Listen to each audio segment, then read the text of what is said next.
जय माताजी मित्रों, हूँ ममता गोस्वामी। मारी चेनल ममतानी रसोई में तमारुं स्वागत है। आज आपणे बनावशुं वरसाद में खावानी मजा पड़े तेवा क्रिस्पी और टेस्टी पकोड़ा, जेने आपणे भजिया पण कहीए छीए। तो आ पकोड़ा बनाववा माटे आपणे कोई पण लोटनो उपयोग नहीं करवानो। आजे आपणे आ देशी चना जे कहीए छीए, जे काळा चना कहेवाय छे, तेमांथी आपणे आजे पकोड़ा बनावशुं।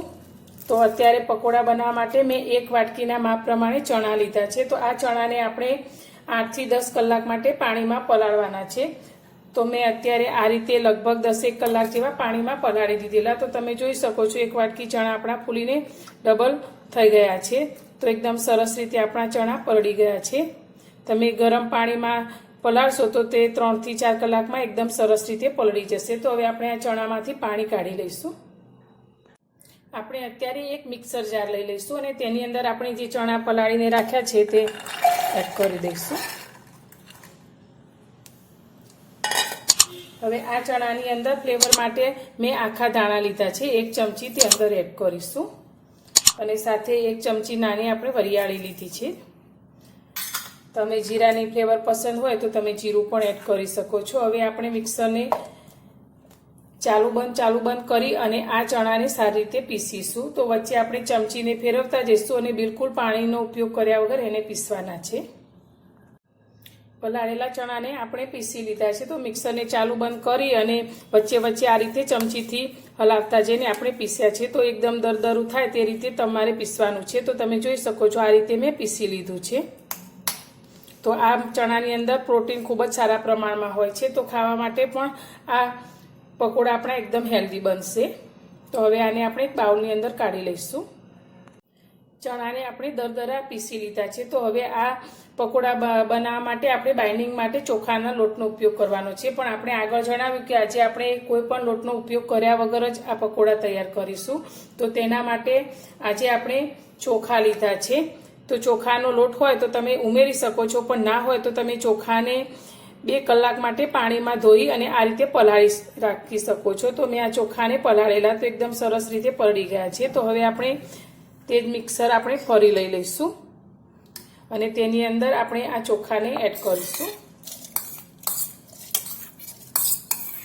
તમે થોડું બેસન પણ અંદર એડ કરી શકો છો ચોખાનો લોટ ના હોય તો, અને તે પણ ના હોય તો તમે કોર્નફ્લાવર પણ લઈ શકો છો। હવે ચોખા આપણા સારી રીતે પીસાઈ જાય તેના માટે આપણે 2 નાની ચમચી જેટલું જ પાણી અંદર એડ કરીશું। પાણી વધારે નથી લેવાનું અને તેને સારી રીતે પીસી લઈશું। ચોખાને પણ આપણે એકદમ ઝીણા પીસી લીધા છે। જે વાટકીથી આપણે ચણા લીધા છે તે જ વાટકીના માપ પ્રમાણે આપણે ચોથા ભાગના એટલે કે 2 ચમચી ચોખા લેવાના। આપણે આ પકોડાની અંદર ચોખાનો ટેસ્ટ ખૂબ જ ઓછો રાખીશું અને આપણે ચણાનો ટેસ્ટ જ વધારે રાખીશું। તો પીસેલા ચણાની અંદર આપણે ચોખાની બનાવેલી પેસ્ટ પણ અંદર લઈ લીધી છે। તો હવે આની અંદર આપણે મસાલા કરીશું। તો અત્યારે 2 લીલા મરચાંને આ રીતે ઝીણા કટ કરી લીધા છે। સાથે મેં 1 મીડિયમ સાઇઝની ડુંગળીને આ રીતે ચોપરમાં ઝીણી કટ કરી લીધી છે, તે અંદર એડ કરીશું। તમે જો ડુંગળીનો ટેસ્ટ પસંદ ના કરતા હોય તો તેને સ્કીપ પણ કરી શકો છો। સાથે આપણે સ્વાદ પ્રમાણે મીઠું એડ કરીશું। તો અત્યારે 1 ચમચી મીઠું લઈશું। સાથે આપણે 1 નાની ચમચી જેટલું મરચું એડ કરીશું। આપણે લીલા મરચાં લીધા છે તે પ્રમાણે તીખાસ માટે મરચું એડ કરીશું। સાથે આપણે 1 ચમચી જેટલો ગરમ મસાલો એડ કરીશું। 1 ચમચી આપણે ચાટ મસાલો લઈશું। જો ચાટ મસાલો તમારી પાસે ના હોય તો તેની જગ્યાએ તમે લીંબુના રસનો પણ ઉપયોગ કરી શકો છો। સાથે આપણે લીલી કોથમીર લીધી છે તે અંદર એડ કરીશું।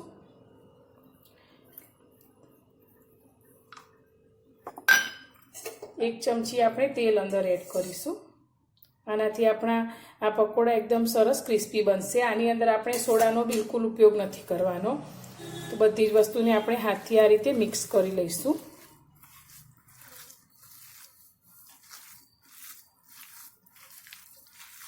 બધી જ વસ્તુને આપણે મિક્સ કરી લીધી છે। તો હવે આપણે તેના પકોડા બનાવવાના છે। તો પકોડા બનાવવા માટે આપણે હલકા હાથે આ રીતે થોડું મિશ્રણ હાથમાં લઈ અને આ રીતે જ ધીરા હાથે વાળી લઈશું। આપણે એકદમ ગોળ શેપ નથી આપવાનો, પણ આ રીતે ભજીયા જેવું બને તે રીતે આપણે બનાવશું। હવે આપણે સાઈડમાં તેલને પણ ગરમ કરવા રાખી લીધું છે।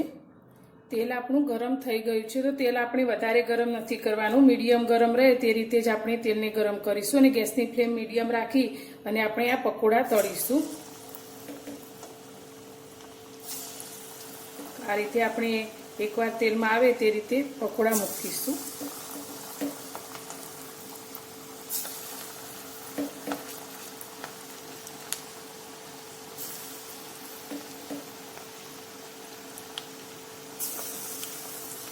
પકોડાને આપણે તેલની અંદર લઈ લીધા છે. તો તળાઈને તેની જાતે થોડા ઉપર આવે પછી જ આપણે તેને ફેવરીશું, ત્યાં સુધી તેને આ રીતે તળાવા દઈશું.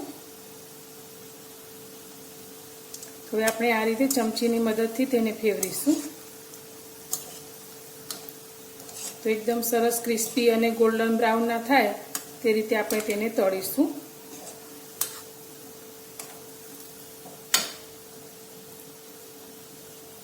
પકોડા આપણા તળાઈને આ રીતે સરસ ગોલ્ડન બ્રાઉન ના થઈ ગયા છે. તો હવે આપણે તેને તેલમાંથી બહાર કાઢીશું.